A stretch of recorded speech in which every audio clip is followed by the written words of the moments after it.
O'zbekiston Energetika, neft, gaz va geologiya xodimlari kasaba uyushmasi tashkiloti tomonidan Kattaqo'rg'on tuman gaz ta'minoti bo'limida ish beruvchi va xodimlar o'rtasidagi mehnatga oid munosabatlarni va ular bilan bevosita bog'liq bo'lgan ijtimoiy munosabatlarni tartibga solishga bag'ishlangan umumiy yig'ilishi o'tkazildi.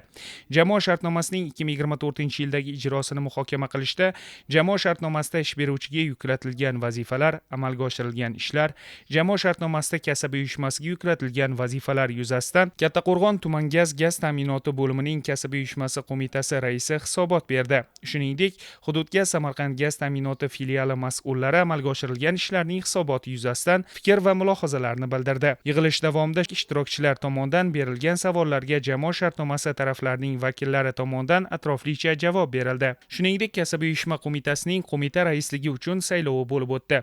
Yig'ilish yakunida yig'ilish ishtirokchilari tomonidan Kattaqo'rg'on tuman gaz ta'minoti bo'limida imzolangan jamoa shartnomasining 2024-yildagi ijrosi qoniqarli deb topildi.